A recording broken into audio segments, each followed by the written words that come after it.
For the love of cinema, don't miss this movie. આ બધો ખેલ વાર્તાનો છે. ભવિષ્યના બધા માલિકો વાર્તાકારો છે.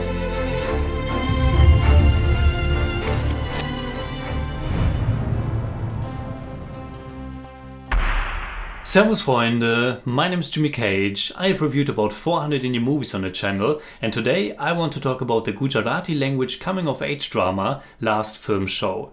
It was written and directed by Pan Nalin, and it had its premiere at last year's Tribeca Film Festival. It was shown at several other international festivals, and I'm not really sure if it was actually released in India yet. It was released in Germany though, and it's also coming out in Austria in August, which is pretty awesome. Last Film Show is set around 2010, around the time when India, as well as most other places around the world, switched from 35mm film to digital projection. It marked the end of an era, but for our young protagonist, the 9-year-old Samay, it is just the beginning of his love for movies. There are a lot of similarities between Samay's life and the life of filmmaker Pan Nalin. Last Film Show is a semi-autobiographical film. Pan Nalin was of course not 9 years old in 2010, but setting his story in that time adds another interesting spin to it. Samay is a young child growing up in a small village in the Indian state of Gujarat. His father sells tea at a little stand right next to the train stop, somewhere in the middle of nowhere, and his mother is spending most of the day preparing delicious food. As Samay will say later on, she is the best cook in the world. And just by looking at those dishes and how they are photographed, I don't believe he's wrong. It's at the beginning of the film that Samay is exposed to his very first film. And it's at that moment that he gets forever infected with a glowing fascination and passion for cinema. His imagination is sparked, and from then on he will look at the world differently. There are several great films about the love for cinema, and Last Film Show should forever be regarded as one of them. Pan Nalin, who describes himself as the biggest film fan in the universe, creates his own beautiful love letter, while also paying homage to the filmmakers and films he adores, and to the more than 120-year-old history of cinema. His many filmic references, sometimes quite noticeable, sometimes very nuanced, and there are definitely a lot that I didn't catch, go even back to the 1896 short The Arrival of a Train by the Lumiere brothers.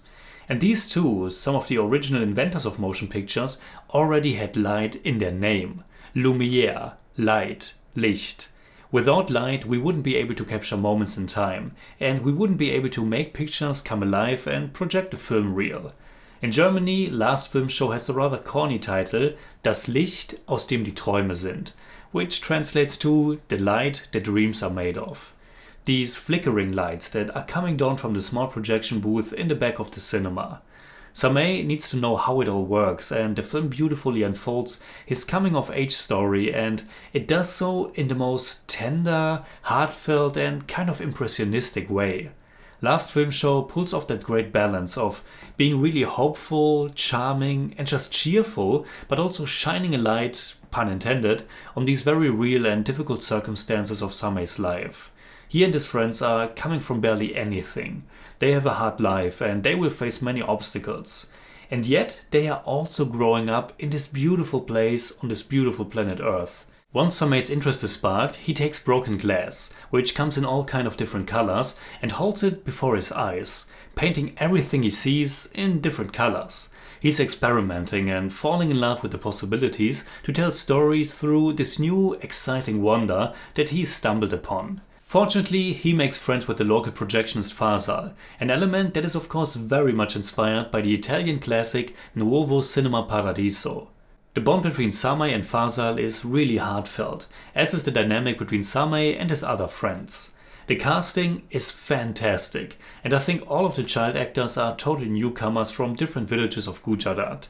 Their acting and screen presences feel completely natural, and the storytelling of Last Film Show has something quite magical to it.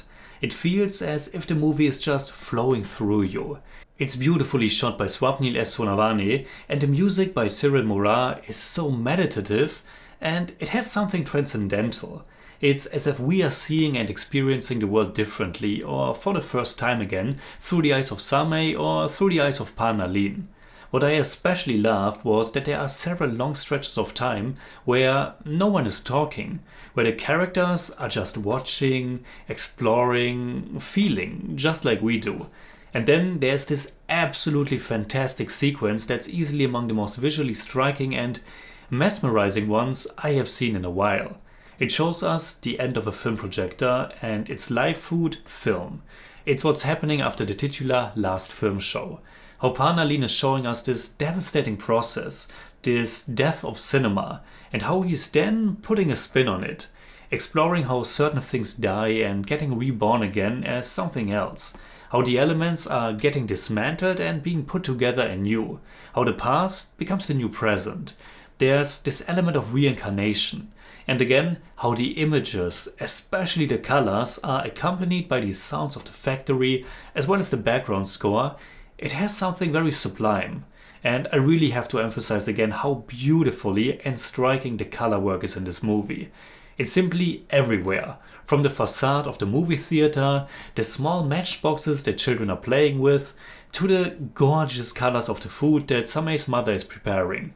I was surprised how much focus is put to the aspect of cooking, to the process of preparing food, but it fits so perfectly. It's about the texture of our world, creating, converting, coming up with ways to make magic happen.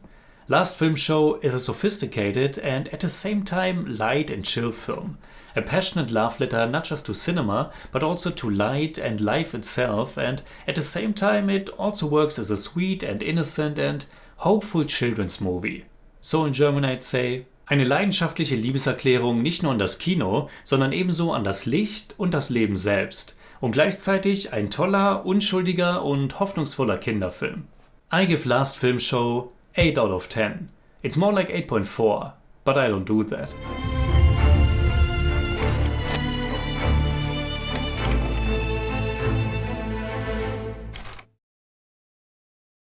Alright, that's it like always. Comment below and let me know what you think about Last Film Show. And also, what are some of your favorite films about the love for cinema? You can hit me up on Twitter, Instagram, Letterboxd and also on Patreon, simply at the Jimmy Cage. And if you enjoyed this episode, please give me a thumbs up, share, subscribe, whatever you like. And make sure you hit that bell for all I have to tell.